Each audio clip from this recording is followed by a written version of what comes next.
Hi, this is Ray's Rant for the Masses, and I am Ray, and this is my guest star, Jose. Jose, and we're doing today Frost Nixon. Yeah, it's on DVD, and I own it. Yes, he does. But yeah. So this is I believe this is the last film we saw on the AMC Best Feature. All the way at 10:45. Yeah. So it was the last one we saw, and might I say it was one of the best ones. Indeed, it was. It really was. They really went out with a bang. Yeah, so I would say that it was the second greatest one besides Milk. Like Milk was my number one favorite, but then came Frost Nixon as number two. Ironically, it was like the beginning one was a contender for the most part, and then the last movie just kind of rattled our perspectives a little bit. So the story is basically based on true events. It's about how after Nixon resigned from the whole Watergate incident, um, Frost decides to interview Nixon on trying to get him like this whole TV trial type of um, like ordeal and like try to get more ratings for his show so that he can come back to the States and bring back his whole show. And like basically what ends up happening in the movie is that he ends up going into like this whole David versus Goliath type of ordeal where he thought it was gonna be easy. He thought he was just gonna take down Nixon. End of story. He wins. Whereas what ends up ending up going on through the film, you realize that Nixon is not somebody that you could just push over, and he's a bigger challenge than what he expected, which makes it more like a Rocky movie. He goes in not knowing what to expect. He does the interviews, like there's around 4 interviews, and in the first ones, he's like, I got this," and realized that Nixon had it ever since he walked through the door.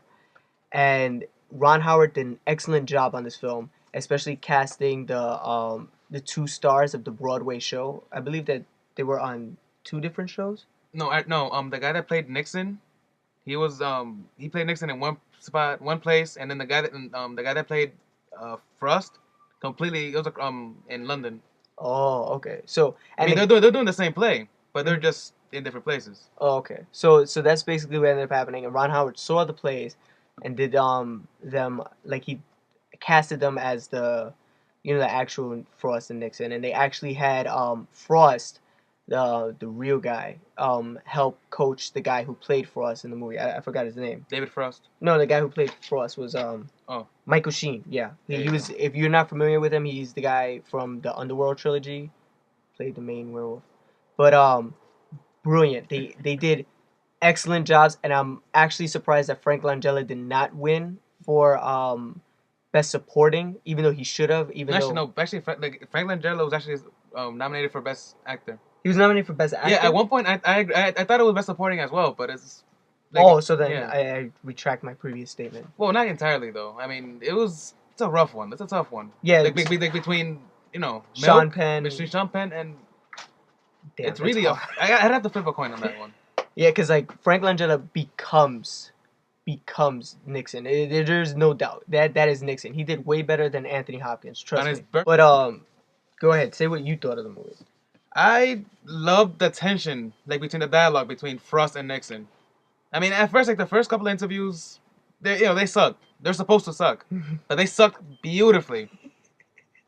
Because the fact that compared to the real interviews, this is like a huge behind the scenes, huge behind the scenes footage on the real interview, and then on the last day, the last interview, the last episode, it was just so much tension. Frost really demanded Nixon answer a lot of questions, about his corruption, and which everyone really knew that he did it, but you know how the government works nowadays. That this movie is just fodder for conspiracy theorists. We feed off of these kinds of movies. It was just brilliant. Ron Howard's best film, like overall. Ron Howard, he's a man. I mean, Arrested Development, Frost Nixon, Happy Days. You can't go wrong with Ron Howard. Oh, and A Beautiful Mind. That works too. Yes. Ron Howard did best with choosing who was in the movie. He did best by the score. He did best by choosing who was gonna do the set design. It looked so 70s, but it looked good 70s. Yeah, it did look good 70s. It wasn't really cheesy at all. Yeah, except for one scene where Frost wears like this monkey clown. Like he looks like a monkey in a suit. It just looked bizarre. But I guess it was trying to show like how he was always in a suit. But they definitely did great with the costume design because they always had Nixon in a diamond cut tie, which a lot of people probably didn't notice, but it's a diamond cut tie. And every interview you see Nixon in is a diamond cut tie. Yep.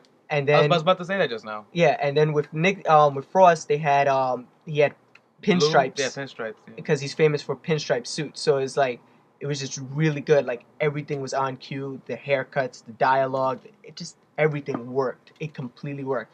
And to be honest with you, second runner up on Best Picture.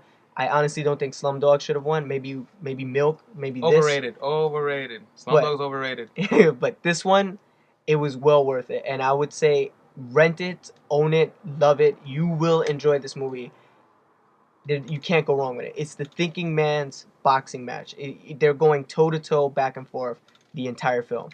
But I'm gonna do something real quick that I haven't done in any of my videos, which is bonus features. Since a lot of people, yeah, What do you gotta explain? yeah, when I bought the movie, thinking that it was nominated for Best Picture, it would get like a 2-disc special edition, like looking back on Nixon's years or anything along those lines. It didn't. It came with 3 featurettes. One was about just Nixon and his presidency.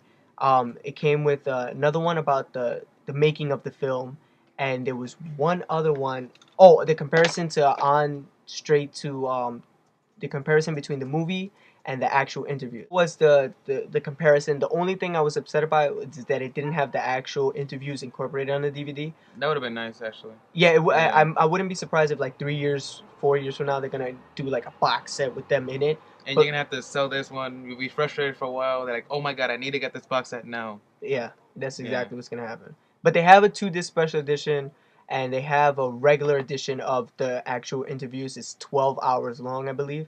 So, oh yeah, altogether. Yeah, altogether it's a 12-hour thing. So I was like, score. But I haven't bought it yet, so I'm looking forward to that. But anyway, this is our review on Frost Nixon. This is my guest, Jose. Toast 1903. Look me up. YouTube. And I'm Ray's Rant for the Masses. But oh, and I forgot to give a rating. I give this movie a 9.5. Most movies they get a 7, but this one gets a 9.5.